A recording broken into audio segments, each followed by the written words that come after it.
Hi everyone, welcome. We're appearing to you live from the Ironwood stage in just on beautiful Atlantic Avenue in Inglewood.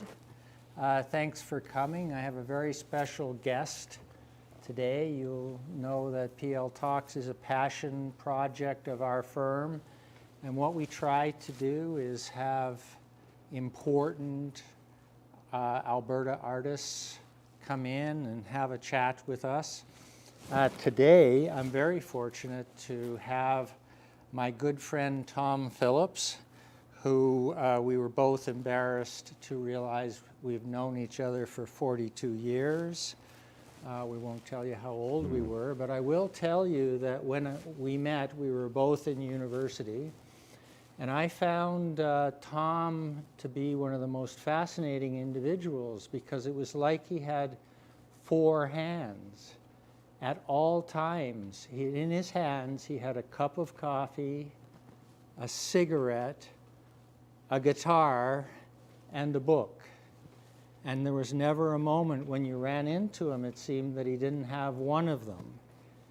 He is a master reader and a master musician. When I first met Tom, he was a music student at the university, and his instrument was the French horn. But his love was the guitar. The guitar was glued to Tom whenever you were with him. When Tom finished studying classical music and music education, he committed himself to be a poet, a songwriter, a musician, and true to his passion, Tom has been able to make a living and follow his dream that we only just talked about as students throughout his life. I had an amusing thing happen to me earlier this week. I was speaking to another lawyer in Calgary, and she said she had received the invitation to see Tom Phillips, and she said to me, I didn't know he was a musician. I thought he was a bookseller. I love that. And she said, I wondered what happened to him after Canterbury's closed. And so anyway, I hope if you're watching, you'll know it was you that told this story. And so Tom is a father of three beautiful daughters and has, I think, three grandchildren, two of which have names. And two have names, that's correct. Two have names, and we're waiting for the other. Yes. And after his family was raised, Tom was then in a position to stop selling books and sing and play and write full time. It's apropos that Pat McIntyre, the owner of Ironwood, has generously let us have this space tonight to appear with you because Tom really has two homes, where he sleeps and here where he plays. Mm-hmm. We're looking forward tonight to an evening of Tom's songs. Our format is going to be pretty easy. We're going to have a little chat, then Tom's going to tell you about a song. He's going to sing the song, and in the middle of a pandemic, with any luck, he's going to remember the words of the song. And then we're gonna have a 45 or 50-minute conversation, followed by your ability to send in some questions for Tom, and let's make them really hard and really personal. So welcome, Great. Tom. Good to be here. Thanks for having me, Jeff. I think that's a good segue for you to tell us about a song. Okay, sure. I guess I'll start out with a song that I wrote quite a while ago. I'll play some songs from just different periods in my life. This song is called Like a Rodeo, and it's kind of more like a metaphor. And I wrote it a long time ago out in a shed at Bragg Creek.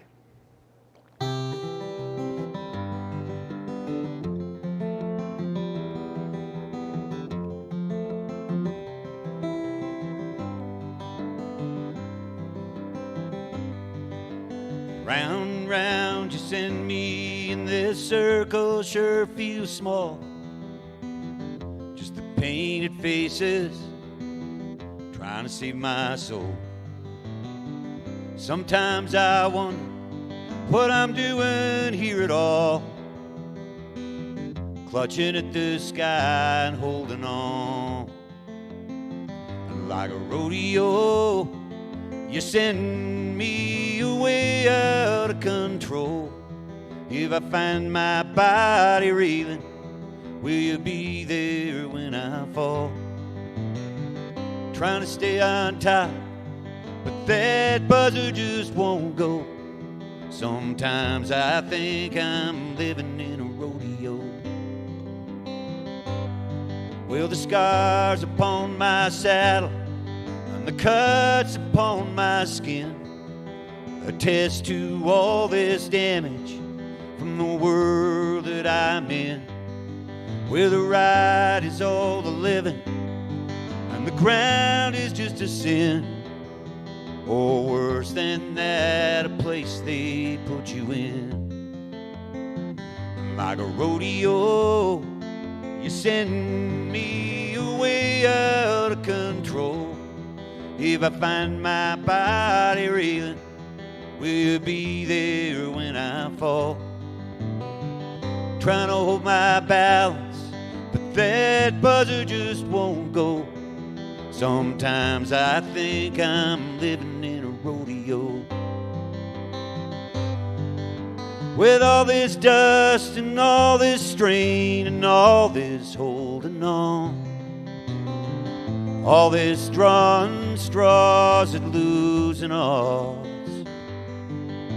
And when it's over, no one cares, nobody knows your name. Always one more rider to take your place.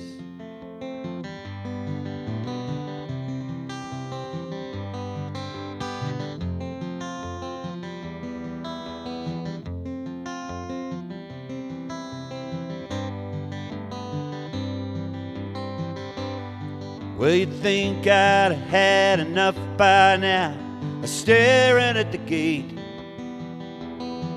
grabbing for the leather, no time to hesitate. Living on my instincts, I'm trusting it to fate, never letting go till it's too late. And like a rodeo, you send me away out of control. If I find my body reeling, will you be there when I fall? I'm trying to stay on top, but that buzzer just won't go. Sometimes I think I'm living in a rodeo. Sometimes I think I'm living in a rodeo. Sometimes I'd swear we're living in a rodeo.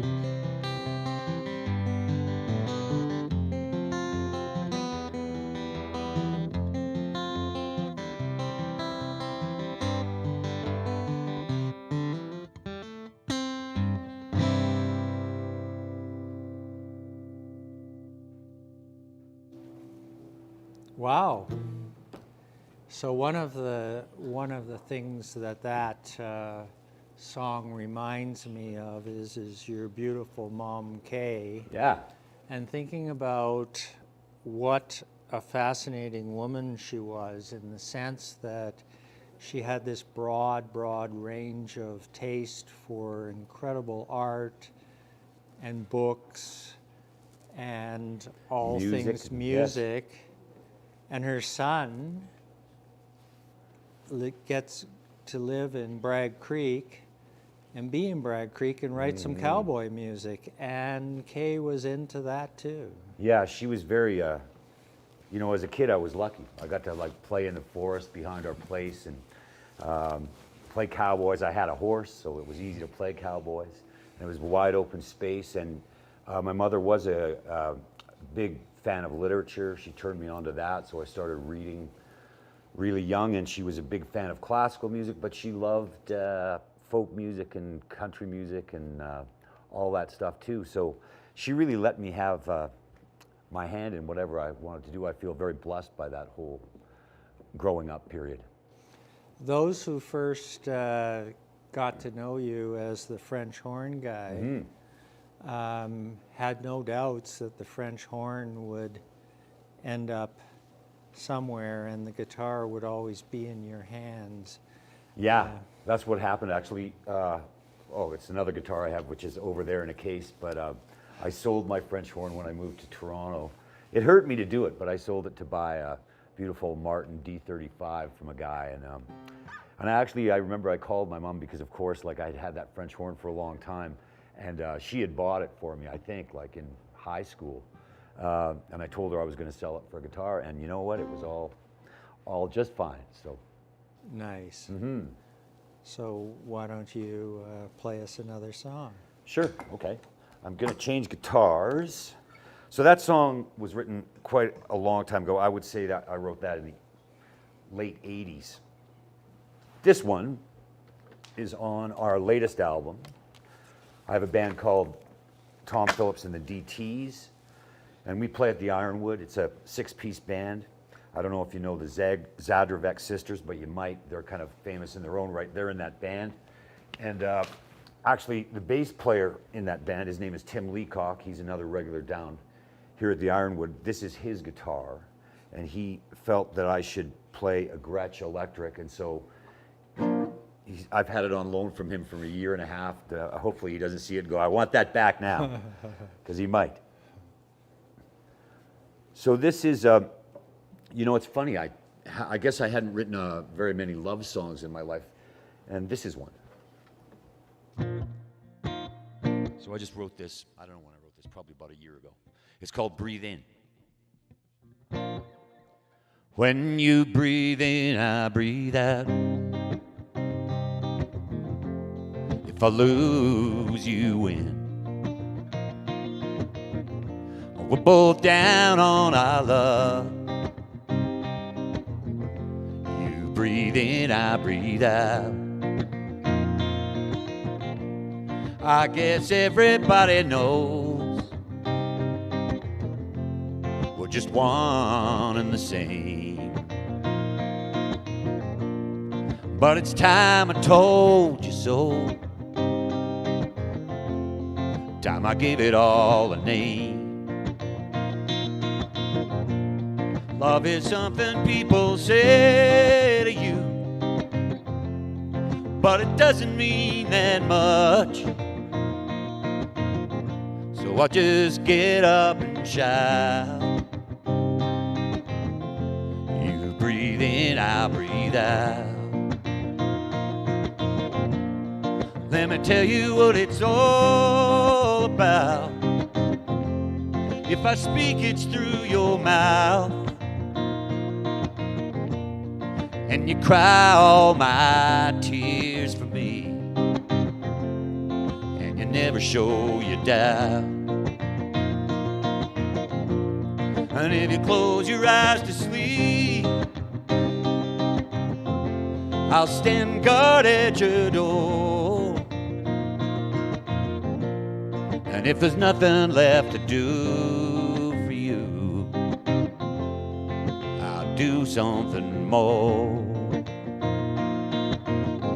When you breathe in, I breathe out.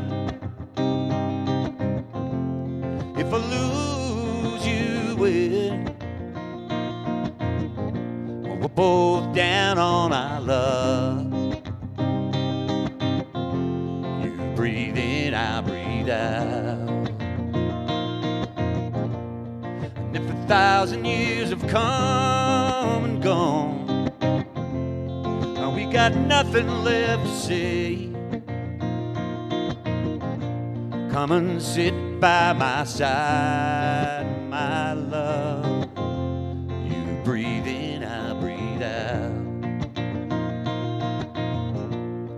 Come and sit by my side, my love. You breathe in, I breathe out.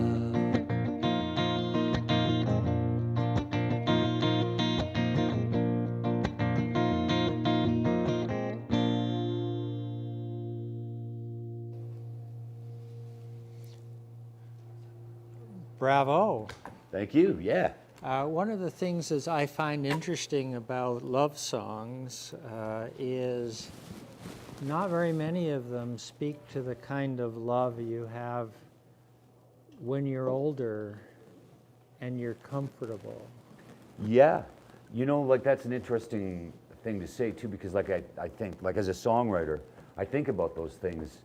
Like what do you write about as you get older? And I think I found for myself that I want to write about things that are happening to me now. I don't want to write a pop song or something like that. Or maybe I do, but I want it to have some type of universal appeal. And I think as you grow older, I think there are still many things in life that are universal to everybody, you know. So that's kind of where I'm going, trying to go when I'm writing songs these days.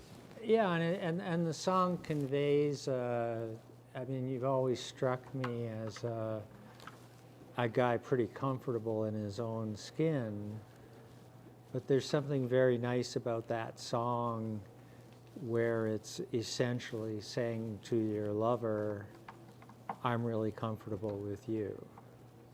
That's exactly what it's saying. And I think in some ways I've been uncomfortable singing those kinds of things. And with that song, I mean, that line kind of fell out of me once, and then I started to build the song around it. And I wanted it to feel true, is like really what I wanted it to do, and as deeply as I could make it happen. If I was going to write a love song, I wanted at least, you know, the metaphors and things to be about true, deep love. Yeah, well, for me, it really resonated, and thank you. Oh, thank you. How about another one? Sure. Okay, well, how about I try this? I'm kind of scared to try this, but I'm going to do it anyway. I just finished this song the other day. And when I say finished it, I should say I think I finished it. I'm having a little problem here. 2 seconds. One of my daughters, my youngest daughter, is a social worker up north in a smaller community up there. And this song kind of came out of a story she told me about something that happened to her. And I've always been a fan of bluegrass music as well. And so this is kind of a bluegrass song. I think only a bluegrass song could have the title Pitiful Child. So I'm going to try it for you right now.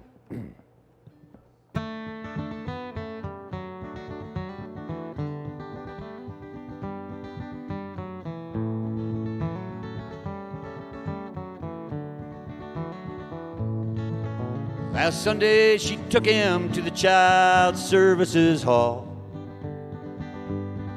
He'd been screaming all night, she just couldn't take it no more. While the clerk at the window was looking up someone to call,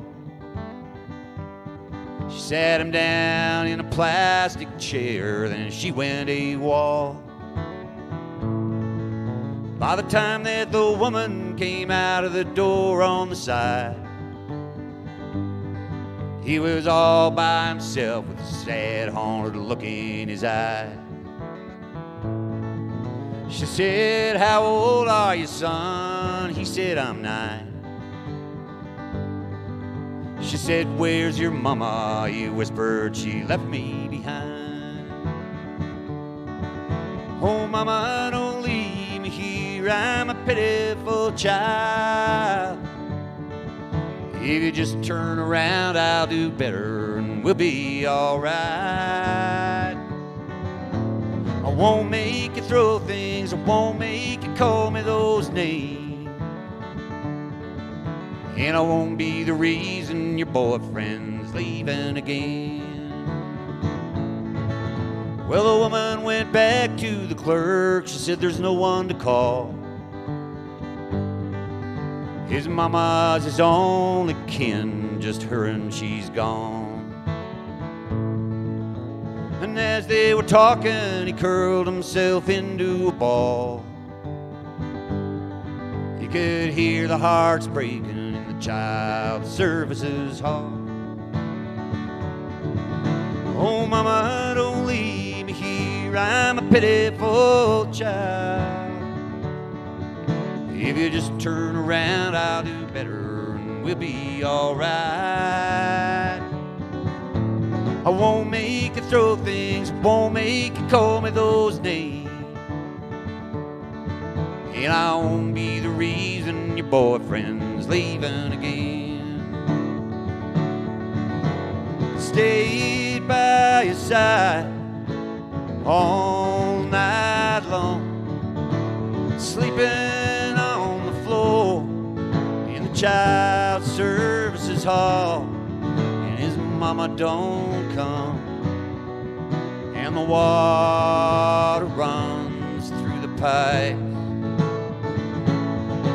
and he hears that all night long.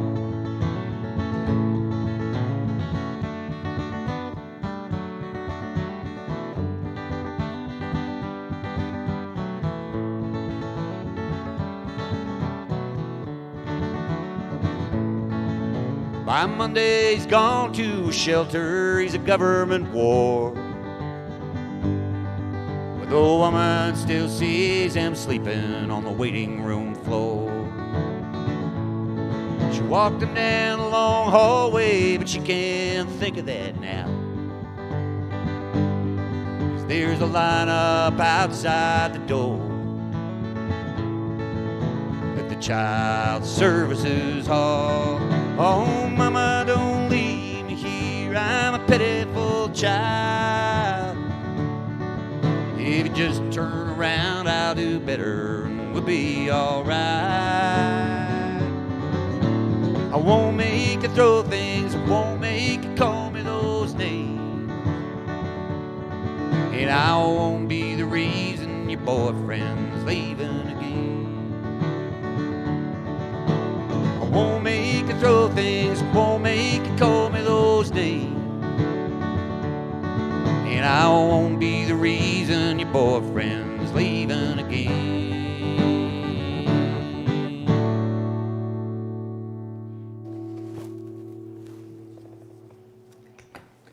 So that song is ultimately about a kid's tragic situation, but the underlying guitar is pretty cheery. Right. Well, see, that's the thing about bluegrass. I've always said about country music, often the songs are about death, but you can dance to them. You know, it's like, it's a thing. It's like, and bluegrass music, often the songs are about death, and they're just so fast moving and kind of pining.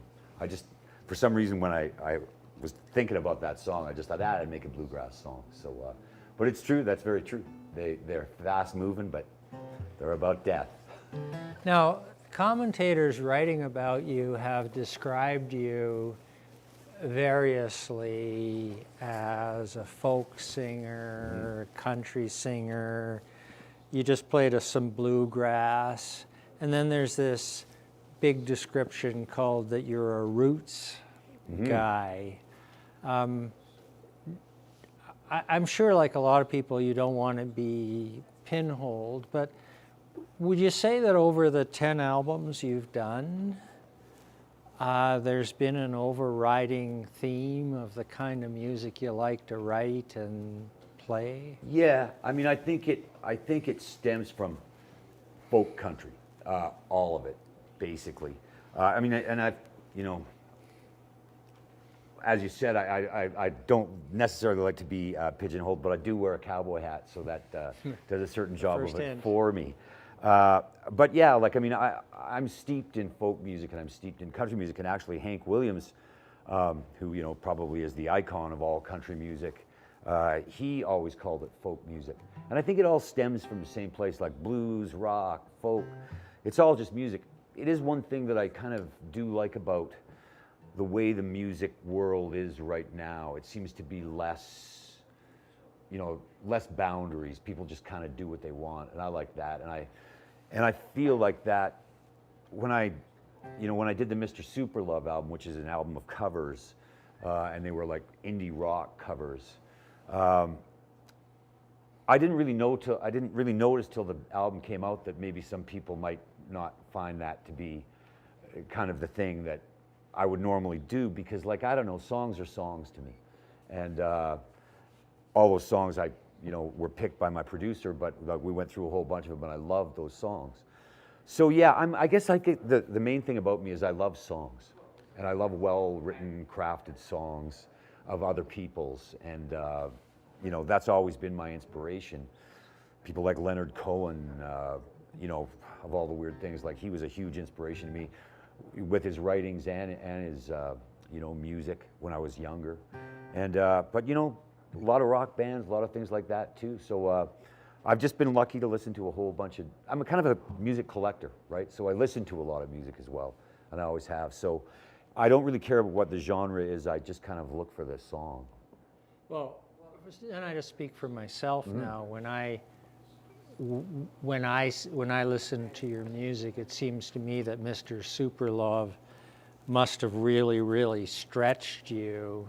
You've always played a lot of covers, and you do your own twist on them, but your covers tend to be, and don't let me upset you, tend to be Tom Phillips covers. Sure.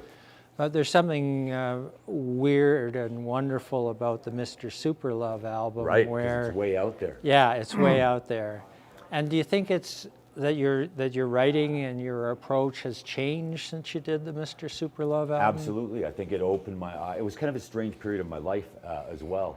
I hadn't kind of written anything for a while, and it's funny, when we went to make that record, there was a record company that kind of put it together. And so they were, we were going to get paid to do it, and my friend Laurie Matheson was going to produce it and pick the songs, and then myself and Laurie and my friend Tim Leacock, whose guitar that is, we're going to do the record. But very soon, we picked all the things and we rehearsed and stuff, and just when we were about to go in the studio, the record company went belly up. And so we had no money, but we just decided, we'd been at it for so long, that we'd just do it anyway. So that's how that thing got made. So we listened to a lot of music. I learned a lot from that, because what I really learned from that is there were a lot of those songs I had never heard before. I had never heard of the bands who did them. I knew some of them, but a lot of them I didn't know at all. And it just opened my ears to a lot of things. And I mean, since then, I think my listening has grown much larger. Cool. Yeah. All right. Well, I think that's a good segue. Sure. Do you want me to play one of those songs, or? Oh, well, You probably do. I'll try. All right. Jeff confessed to me earlier that he likes this album, this Mr. Superlove album. And during this pandemic, usually I play about 200 shows a year, but I've played maybe 20 or 30 this year. So I don't remember any of the songs that I know. So this is what I don't remember, but I'm going to try it, and it's called Mr. Superlove.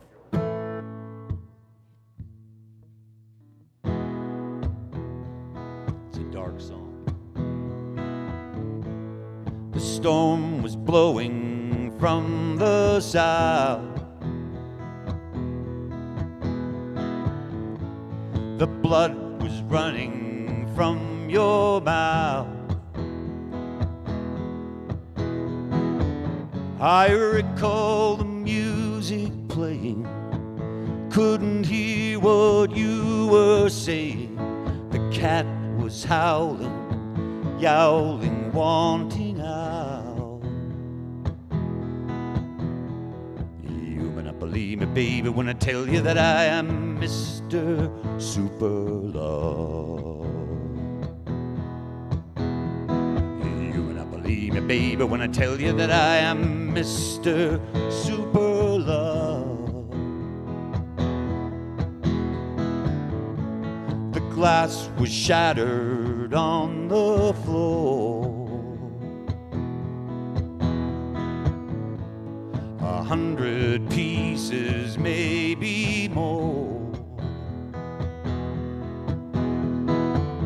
I remember you were crying just before you sent it flying, the siren sounding, the pounding on the door. You may not believe me, baby, when I tell you that I am Mr. Super Love.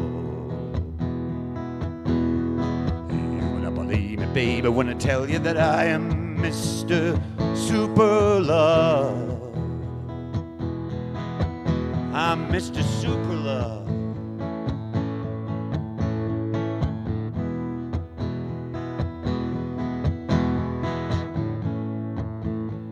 We had a falling out. Your clothes were lying on the chair. Your face was hidden by your hair. And all that I could think of then was what it must have felt like when you were flying naked, headlong down the stairs. You may not believe me, baby, when I tell you that I am Mr. Super Love. You may not believe me, baby, when I tell you that I am Mr. Super Love. That's me. I'm Mr. Super Love.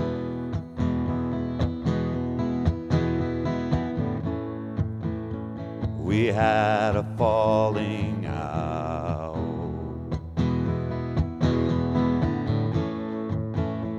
We had a falling out.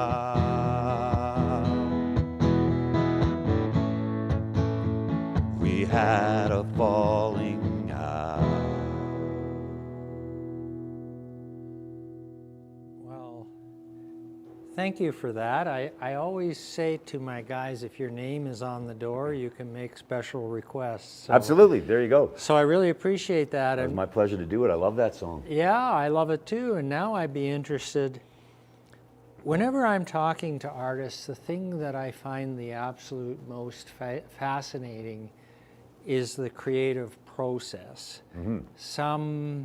Some singers and songwriters have to be collaborative. They need 6 people in the room to write a piece, and other people go away and write the song by itself. I wonder if you have a song that you might play for us after you've explained your process for how you wrote it. And I know I've kind of hit you with no warning this was coming, but...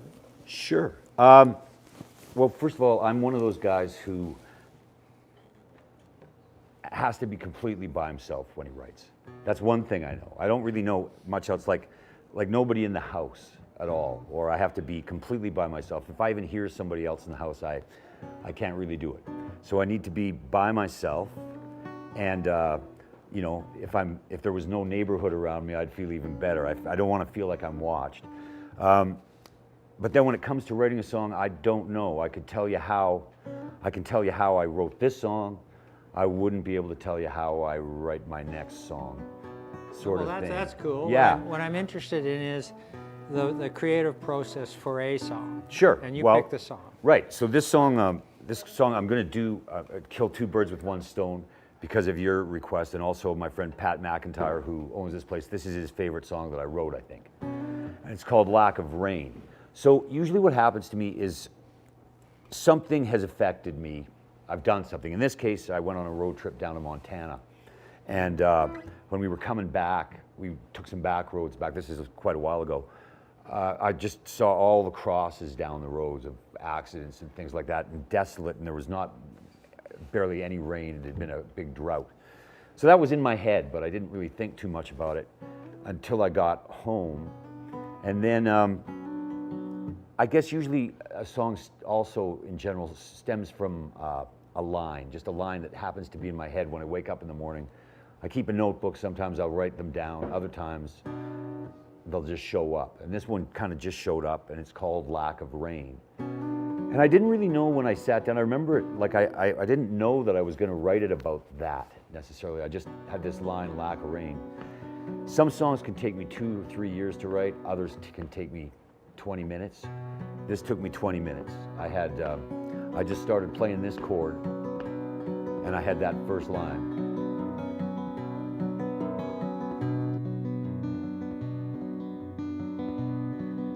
There's been a lack of rain around here for going on 9 years. Not a lot that I could say about it, but I cried a million tears. And even if the rain started falling, it couldn't wash away the things it took away. Not even if the rain started falling.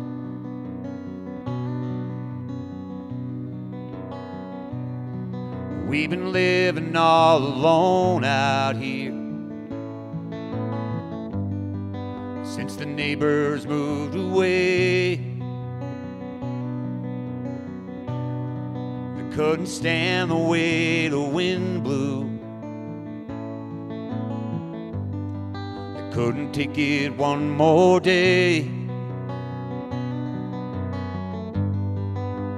Even if the wind stopped blowing, it couldn't take away the things it blew away. Not even if the wind stopped blowing. My daddy was a real fine man, made a whole life out of living on the land. Then the wind come up and the well went dry. My daddy died. Not even if the rain started falling.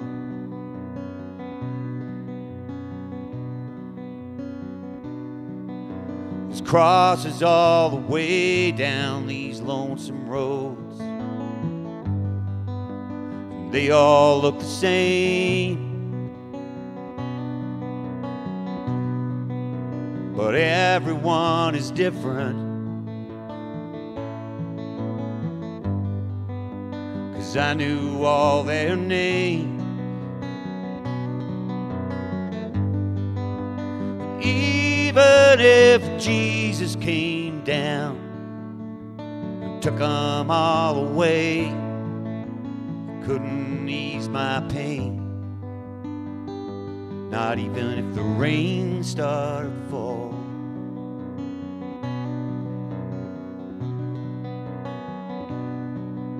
There's been a lack of rain around here for going on 9 years.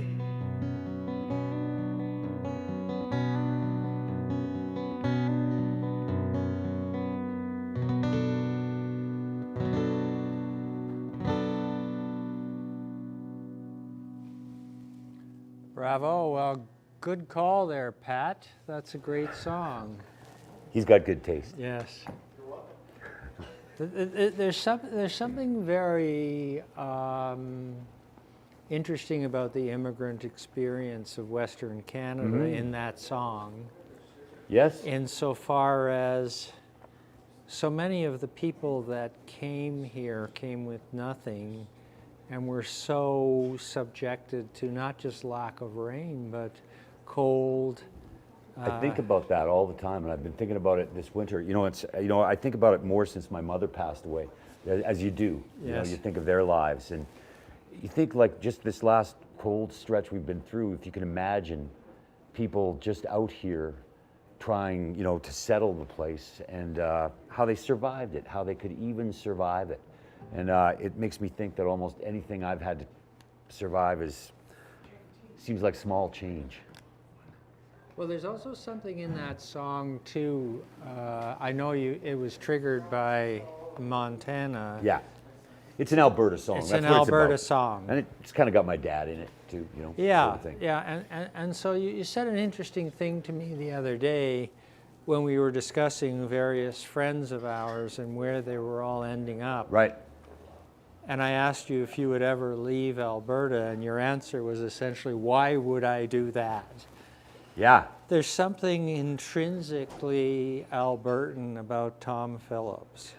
Right. Well, I feel that way. You know, like, I mean, I moved to Toronto when I was very young, right out of university for 6.5, 7 years. Then I moved back, and I've been here ever since. I was born and raised here. But Alberta is really I feel like an Albertan. I feel like this landscape is where I belong. And I also feel proud to be playing music here. And I'm always really proud of people who play music and stay in Alberta, who are from Alberta, rather than, I mean, I'm all for people doing whatever they want, but I just like the concept of good musicians staying in Calgary and playing and making it a kind of like Calgary's a good live music city, you know, compared to most cities in Canada now. There's a lot of great live music, and that comes from people who either have immigrated here to play clubs that still pay you money to play and things like that, or people who just don't want to leave. And plus, you know, my whole family's here, and I've always wanted to be around them too. So. Well, and I think this is a good chance for us to just, to our audience, just throw out just a little thing to say for both of us. Live music is coming back. It's coming back to the Ironwood. Yes, and it just is. hang in there. And if you can come to some of these places, like the Ironwood here is open on Thursday, well, not tonight because we're here.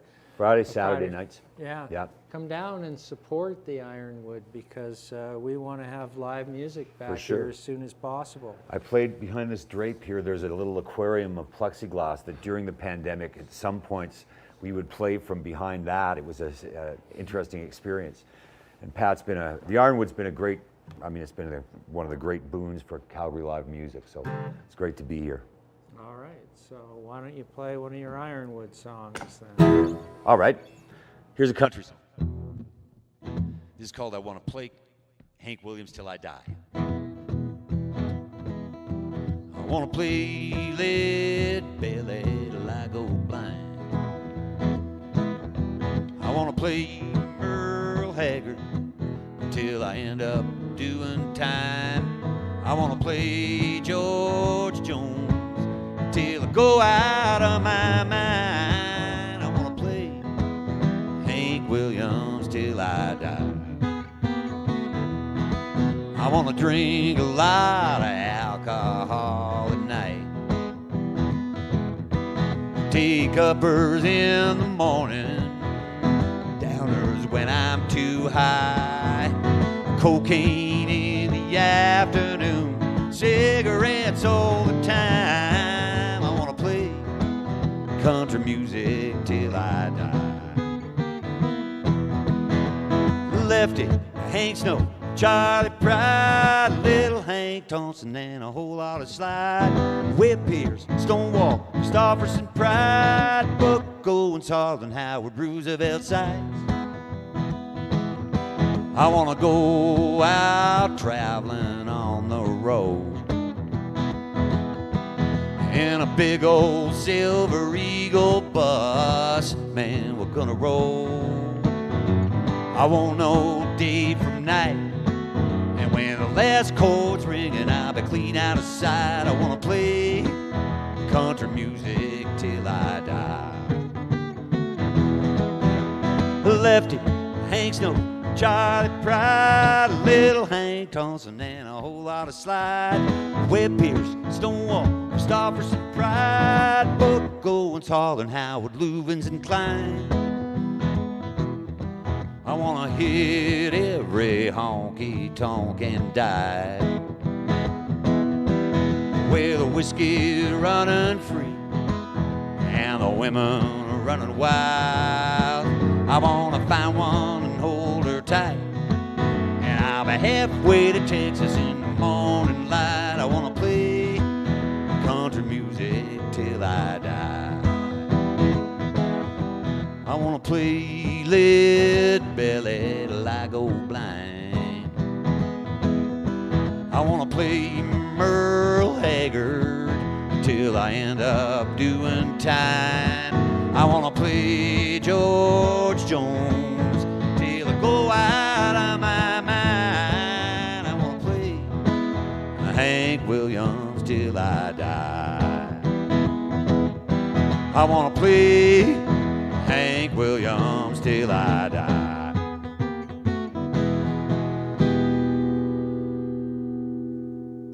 That was great. That was great.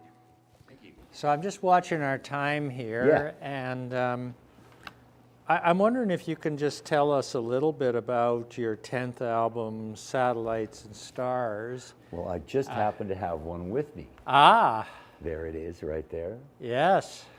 And there's the band. There's the band, and curiously enough, everybody in the band appears to be younger than you, Tom. Well, not all of them. Not all? No, not all of us. The guitar player's 6 months older than me. Ah, all right. But yeah, the DTs, we've been playing together. It's interesting how that band came together. I won't waste too much time with it, but I played a happy hour at a place called Wino's that used to exist right down on 9th Avenue. And the Zaderbeck sisters, who are vocalists in that band, came down just when they were, because you could get in there when you were underage. And Sydney Zaderbeck came in when she was 14 years old and asked if she could sing with me. And I'm like, yeah, well, you probably wouldn't know anything I know. And she goes, no. So I got her up one day to sing with me, and she knew every one of my songs. And her sister did the same thing to me. And they're wonderful singers together. And so they've just kind of joined the band. They became part of the band. Tim Leacock, whose guitar that is and bass that is, has been playing with me in every band I've played with for 25 or 30 years. And then, so that's kind of how that band came about. So we all know about DTs, but what does DT stand for? What did it stand for? Well, it depends on the day.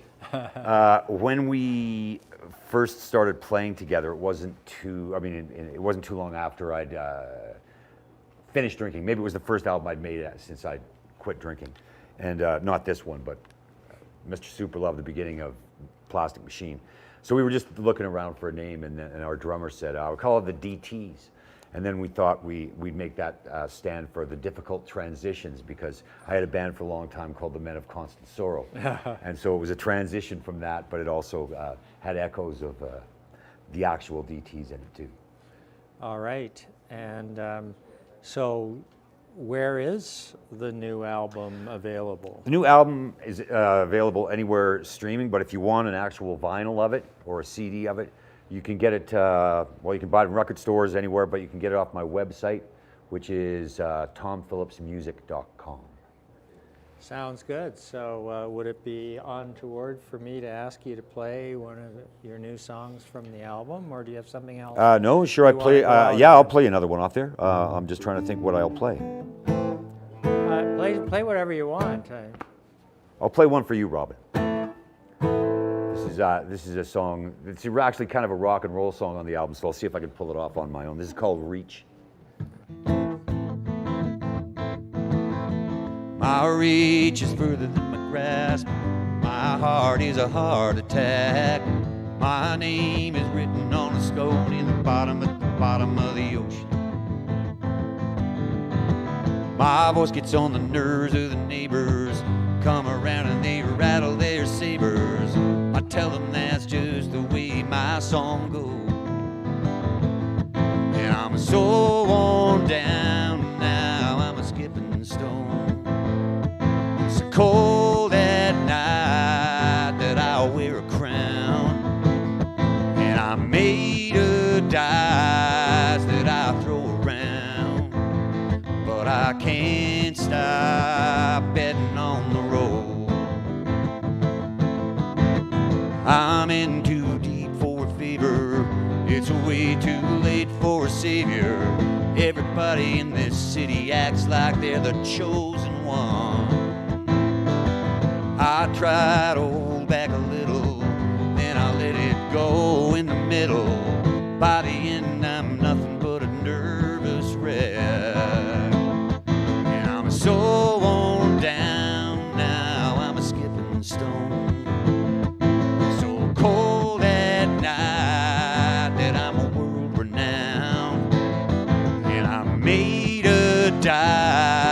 that I throw around, but I can't stop betting on the road.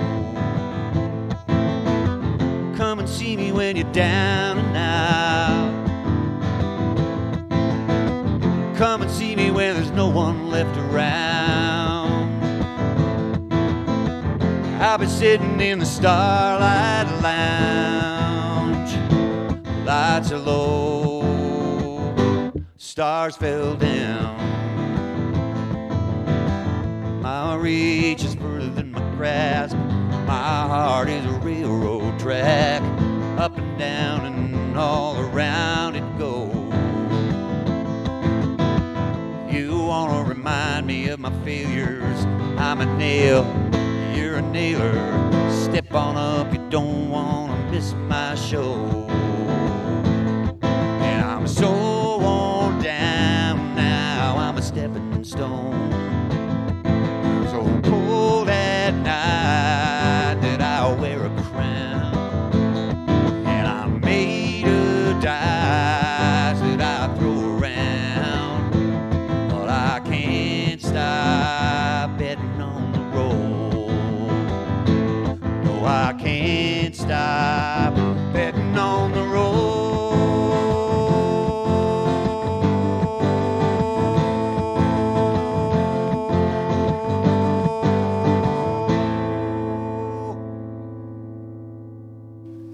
Well, great choice there, Robin. That's a good one to end the official portion or the main event Perfect. Well, here. it's been a real pleasure to be here. Yeah, well, thank you, Tom. Thank you, Jeff. And we're going to have a question and answer session where some people can ask you some questions. But for now, I'd like to thank Robin Young for doing another spectacular job in getting PL Talks out. Thank you. The Waddell brothers, Justin and Matthew, for sound and light. Thank you very much. Thank you. Pat and the crew at Ironwood, thank you very much. It's been a pleasure and my favorite venue yet for PL Talks, so thank you very much for that. Those of you who are watching who want to see some other fantastic Alberta artists, please go to our YouTube channel and or Facebook or our website. And then finally, you can go to our YouTube channel and get the information about how to get connected with Tom, to go on to his website, and to buy Tom's music.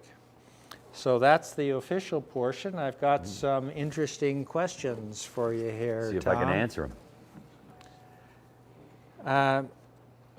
A guy I think we both know, Ken McKinnon, Wow, yeah. he wants to know if you've ever written any songs about your daughters or being a dad. And I think it infuses a bunch of songs, but I don't think I have. There was a time in their lives when I wrote them all a song for a Christmas present when they were smaller. So there's a few songs that exist with them in it, but I wrote them to give to them, not to kind of play out necessarily. That's a good question, Ken. I think it infuses almost everything I do, but I haven't really thought of it. That Bluegrass song, if you heard that I did about the Child Services Hall, is sort of about my daughter because she does that sort of thing, and she brought that kind of the seed of that story to me. I think, Ken, if you're still watching, another thing you might find amazing is that Tom regularly runs with one of his daughters. And for all of us who've known Tom for a long time, we know what a strong-willed young woman she must be to have... Well, I think it was my idea to do it with her. I'm not sure. Yeah. It must have been like All right, myself on the I'm just head kidding. before I did that. We actually have a little request here, Tom. We know you have a pretty big song book, but Amanda wants to know if you can play a little bit of a song called Strangers. Strangers. Do you know Is what it one of song? my songs? Is it one of my songs? I don't think I know it. Well, you can ask Amanda. Yeah. Robin? You know, I could be wrong. I could have written a song called Strangers, but I don't think I did. Gary is interested in knowing who you would say your biggest musical influences were. I know you mentioned Leonard Cohen, but I think you also had opportunities to play with some pretty major people. Yeah, like early influences would be, well, my biggest influences probably would be Bob Dylan, Merle Haggard as a songwriter, Gordon Lightfoot early on. Those were kind of the things, and a whole bunch of kind of Hank Williams, Jimmy Rogers, early country guys. That's what I listened to mainly when I was kind of growing up. And Lefty Frizzell, another guy that he had a guitar much like this one. And that's kind of what I emulated. Wilf Carter from this neck of the woods and his yodeling. I do some yodeling as well, which I didn't inflict on you today. But so those would be some things that now it's all over the place. There's a band I love called Dawes that has influenced me lyrically because they're the first band in a long time where the lyrics have really blown me away and made me feel like I had to up the game. Jackson Browne's another guy that was huge for me. So there's some of them. Well, I don't recognize all the names, but the names that I recognize are all a little bit in the vein of Leonard Cohen to the extent that they tell stories. They don't just always go back to. I'm a lyric guy for sure. They're all lyric yeah. people, and they all, you can hear the lyrics. Yep, and that's how I came to it. Like honestly, you know, when I was growing up in high school and stuff, when all my friends were listening to Zeppelin and stuff like that, I was like, I didn't really get it. I was just massively interested in lyrics. I still am. You know, if they're blended together in the right way. Not saying that I always do that, but it'll make you cry, and that's kind of like what happened to me. And I wanted to emulate that and have my own voice that could do that. So Amanda has written, and I have a note here with a smiley face on it from Amanda. She says to remind you that Strangers is on your Super Love album. Oh, Strangers, that song. I can't do it for you. I haven't played it. I mean, I'd love to. That's such a great song. But I'm sorry I haven't played it this year. But I will play it I'll relearn it and I'll throw it up on Facebook for you somewhere. That's a great song. All right, so I encourage everybody, including Amanda, to buy the Super Love album. She probably has it if she knows it. If you can hear Strangers, you're right, it is a great song. Mm-hmm. And then the final note here is from my beautiful wife, Carolyn, who says to tell you it's so great to see you on the stage again, Tom. Well, thanks, Carolyn. One of the little jokes around my office is that I've made no secret of the fact that Tom was Carolyn's prom date. That's very true. We were talking about that earlier. How what a small world it is. And that was, you know, I didn't know you at the time. No. But we have a mutual friend who we did. So yes, I took Carolyn to our Queen Elizabeth High School prom, probably much to her chagrin. But no, she wonderful remembers person. it fondly, and That's I great. haven't asked her anything else. Fantastic. So You stole my girl. Yeah, she's still your girl. No, she's your girl now. Yeah, well, but she's still your girl. So, thank you everybody for coming. That concludes our evening with Tom Phillips. Please support Alberta musicians. Please support venues. We are going to have live music again. And it's been a total pleasure. Thank you, my friend. Pleasure was all mine. Thanks very much for having me. It's been great. All right. Thanks, Jeff. So